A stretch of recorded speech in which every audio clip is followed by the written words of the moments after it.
Hello friends, welcome back to my channel. আজকে চলে এসেছি নতুন একটা রেসিপি নিয়ে। তার নাম হলো মহারানি চিকেন বা চিকেন মহারানি। চলুন তাহলে শুরু করি। মহারানি চিকেনের জন্য প্রথমে নেব চিকেন, যেটি আছে হাড় সমেত। এবার এই চিকেনটিকে ম্যারিনেশন করে রেখে দিতে হবে বেশ কিছুক্ষণ। ম্যারিনেশনের জন্য লাগবে টক দই আর কসুরি মেথি। কসুরি মেথিটা হাতে করে একটু ঘষে দিলে তার স্বাদ এবং গন্ধ দুটোই বেড়ে যায়। একটু পর্যাপ্ত পরিমাণে কসুরি মেথি দিলাম।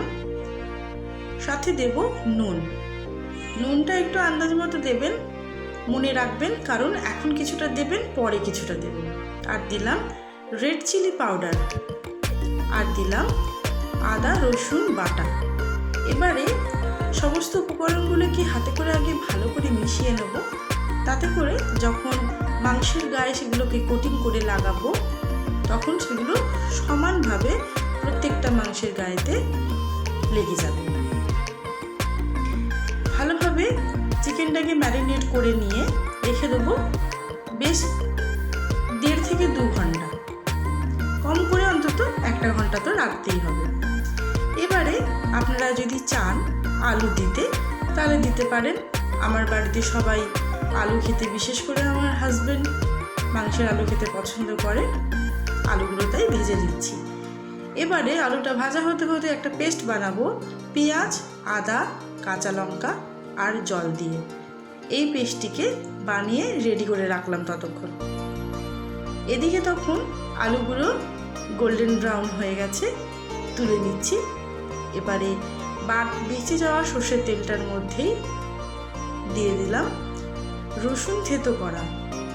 এবার এই রসুনটা আপনারা কুচিয়ে দিতে পারেন বা থেতো করে দিতে পারেন। কিছুক্ষণ ভাজা হয়ে যাওয়ার পরে কাঁচা গন্ধটা চলে গেলে তাতে দিয়ে দিলাম বেশ খানিকটা পেঁয়াজ কুচি।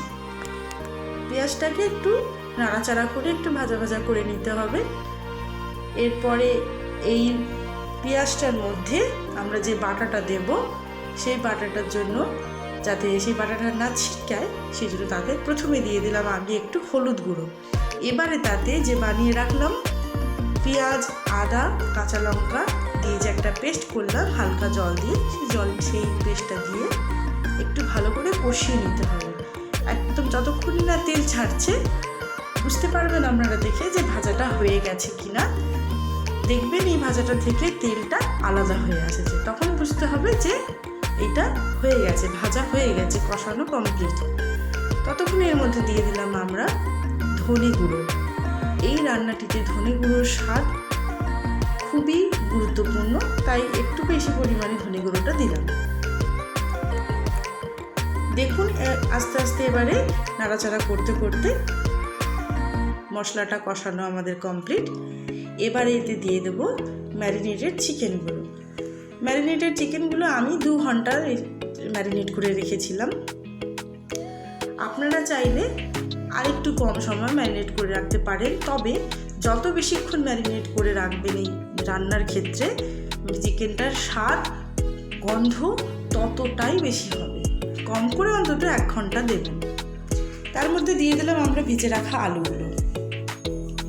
এবারে হালকা হাতে আস্তে আস্তে উল্টে পাল্টে সমস্ত উপকরণটা একসাথে মিশিয়ে নিলাম।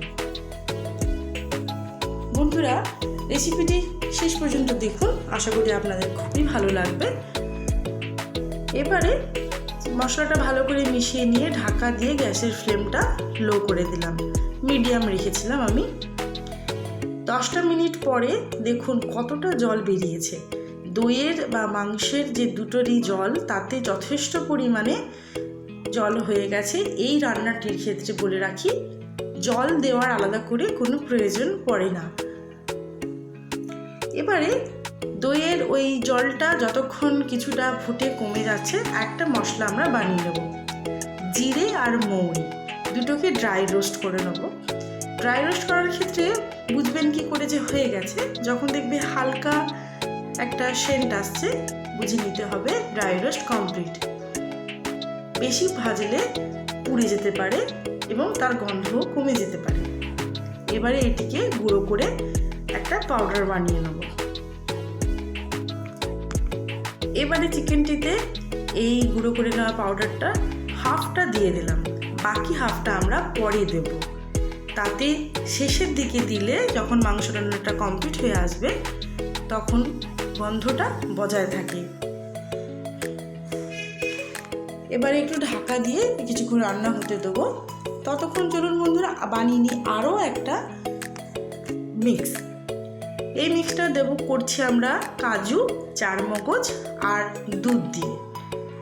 এই পেস্টটাকে বানিয়ে নিয়ে এটিও আমরা এই চিকেন মহারানিতে ইউজ করব। এটা পেস্ট করা হয়ে গেছে।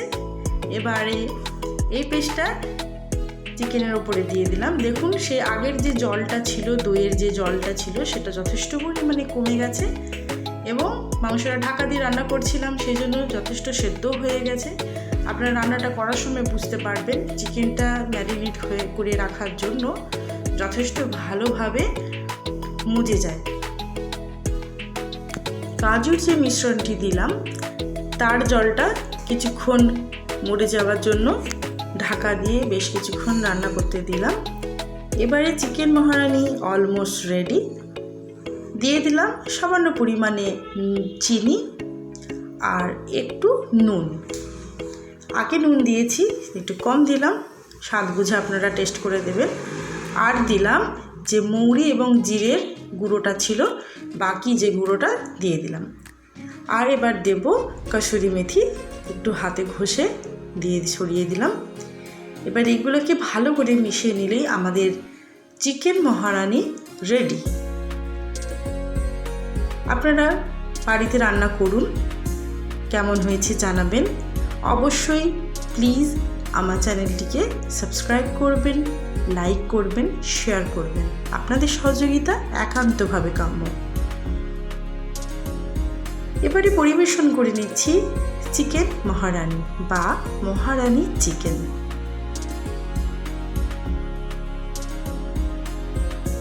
আপনারা সবাই ভালো থাকুন, সুস্থ থাকুন, দেখতে থাকুন আমার নতুন নতুন ভিডিও, আনন্দে থাকুন। চিকেন মহারানিটাকে গার্নিশ করব চপড কোরিয়েন্ডার বা ধনেপাতা কুচি দিয়ে। Chicken মহারানি is ready. Bye bye friends, আসছি আবার নতুন ভিডিও নিয়ে। ততক্ষণ আপনারা রেসিপিটি বাড়িতে ট্রাই করুন।